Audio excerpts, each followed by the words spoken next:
Assalamualaikum warahmatullahi wabarakatuh. Alhamdulillahirabbil alamin.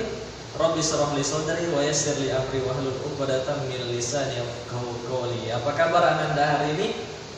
Semoga Allah senantiasa memberikan kita kesehatan, melimpahkan kita kesehatan sehingga kita dapat melaksanakan aktivitas kita seperti biasa. Dan Bapak ingatkan kembali ya, untuk tetap stay at home ya, tetap di rumah saja, jaga kesehatan, jaga kebugaran, makan makanan yang bergizi dan sehat, olahraga di rumah walaupun sendiri tetap harus olahraga ya. Dan mudah-mudahan Allah segera angkat virus ini ya, virus corona ini, sehingga kita dapat bertemu dan bertatap muka secara langsung untuk pembelajaran PPKN khususnya.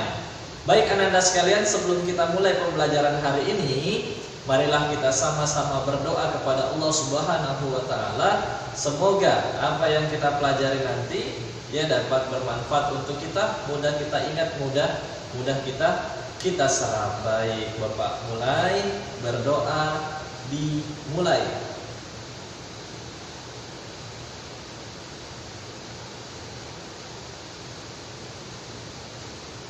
Selesai.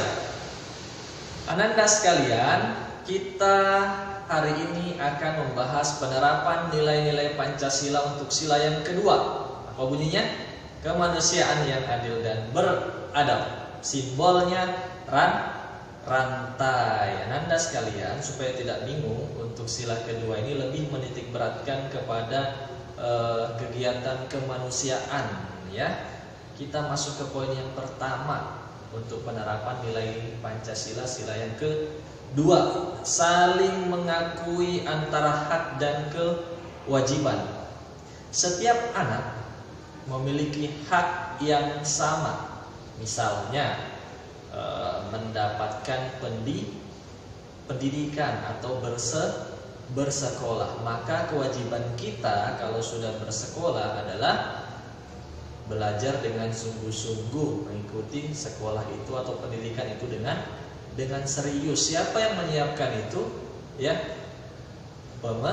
pemerintah yang menyediakan fasilitasnya. Tujuannya apa? Supaya nanti ya, kalau kita mendapatkan pendidikan yang baik kelak, bermanfaat untuk kehidupan kita. Semoga dengan itu kehidupan kita jadi lebih baik begitu. Poin yang kedua yaitu gemar melakukan kegiatan kemanusiaan. Nah, ini sering nih kita lakukan di sekolah ya, melalui teman-temannya. Nih ada teman-temannya yang kita minta masuk ke kelas, misalnya oh ini ada kebakaran nih, apalagi misalnya ada teman kita juga di situ yang kena jadi korban ya, misalnya contoh ya, jadi korban di situ. Akhirnya apa, teman-teman disuruh masuk kelas, nanti minta ke uang jajannya saja, tidak perlu minta lagi ke orang tua, cukup uang jajannya ya. Ini kita lagi belajar, mudah-mudahan nanti kalian senantiasa mudah untuk berbagi kepada orang lain ya, berbuat kebaikan kepada orang lain ya. Kata Allah itu, siapa yang berbuat baik maka kebaikan itu untuk dirinya sendiri ya. Mudah-mudahan kebaikan kita semua dinilai pahala oleh Allah Subhanahu wa taala, dan mudah-mudahan dengan itu Allah nanti tempatkan kita di surganya. Amin ya robbal alamin. Poin yang ketiga, tidak semena-mena kepada orang lain. Hadisnya jelas. Kalau di SD Islamic Center kita sudah diajarkan itu ya. Sekarang tinggal penerapannya. Man la yarham la yurham. Siapa tidak sayang maka tidak akan disayang. Hadis riwayat Muslim. Nah, jadi Ananda harus saling menyayangi kepada orang lain. Atau contoh lain misalnya, yang punya asisten rumah tangga, yang punya pembantu ya, ingat tidak boleh memberi pekerjaan melebihi dari kesanggupan ya, asisten rumah tangga kita atau pembantu kita, apalagi nyuruhnya tidak sopan. Masya Allah, astagfirullahaladzim ya. Walaupun pembantu, walaupun asisten rumah tangga, kita harus mengutamakan adab, apalagi orang tersebut lebih tua dari kita. Fahim tuh? Iya. Poin yang keempat yaitu menjunjung tinggi nilai-nilai kemanusiaan. Maksudnya apa?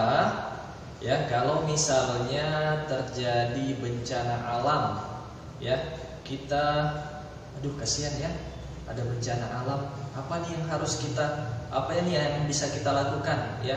Kalau untuk kalian biasanya guru-gurunya ya di sekolah yang aktif, misalnya ada terjadi banjir atau longsor atau musibah yang lain, nah guru-gurunya kemudian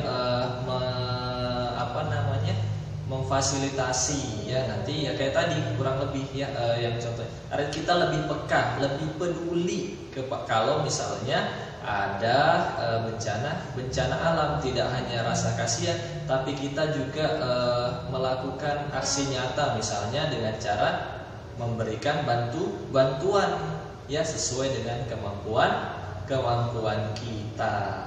Kita lanjut ke penerapan nilai Pancasila untuk sila yang ketiga, Persatuan Indonesia, yang disimbolkan dengan pohon beringin. Apa sih contoh atau sikap yang mencerminkan dari sila ketiga ini? Yaitu mengutamakan kepentingan bersama daripada kepentingan pribadi. Contoh misalnya Safa gak usah ya, orang tuanya aja ya. Ini contohnya lebih, Bu maaf Bu ya, dicontohkan ini ya untuk orang tua yang dicontohkan. Misalnya orang tuanya Safa untuk pemilihan gubernur pilihnya A, dan orang tuanya siapa ya, orang tuanya Azam pilihnya B. Kemudian dilakukan pemilihan umum, nah yang menang adalah A. Karena yang menang A, yang B nggak terima, akhirnya bermusuhan. Ya, padahal tetanggaan, nggak boleh ya, karena ini untuk kepentingan bangsa dan negara, dan kita harus mengutamakan itu, nggak boleh. Jadi setelah pemilihan selesai, siapapun yang menang kita harus dukung bersama ya, begitu. Poin yang kedua untuk sila ketiga yang mencerminkan apa sih, sikap yang mencerminkan sila ketiga, cinta tanah air dan bangsa. Apa contohnya cinta tanah air dan bangsa? Misalnya menggunakan produk Indonesia ya, kayak iklan ya. Lebih mengutamakan produk Indonesia atau dalam negeri ya. Nah, bisa list nih di rumahnya, banyak barang Indonesia atau barang luar ya. Tapi itu tidak ini tapi kita sebagai bangsa Indonesia harus mengutamakan ya produk Indonesia, dan produk Indonesia juga harus yang berkualitas supaya tidak kalah bersaing ya dengan negara lain. Kemudian suka berkunjung ke tempat-tempat wisata Indonesia, banyak di Indonesia, Raja Ampat, Samarinda bisa juga lah ya, banyak kan Samarinda. Tempat-tempat Borobudur, Monas dan sebagainya ya. Poin yang ketiga untuk sila ketiga adalah bangga sebagai bangsa Indonesia. Apa contohnya bangga sebagai bangsa Indonesia?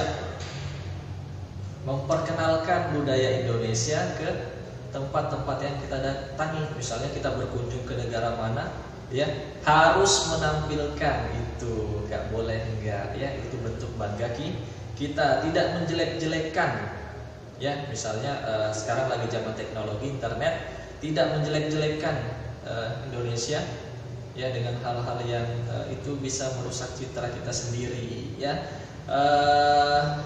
Banyak kok budaya kita yang sudah diakui dunia ya.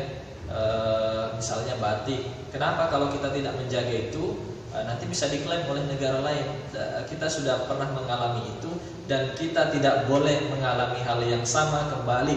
Maka pesan Bapak kepada kita semua, harus tahu budaya-budaya Indonesia, harus tahu lagu-lagu daerah, makanan dan sebagainya, supaya tidak diklaim, tidak diambil oleh orang lain.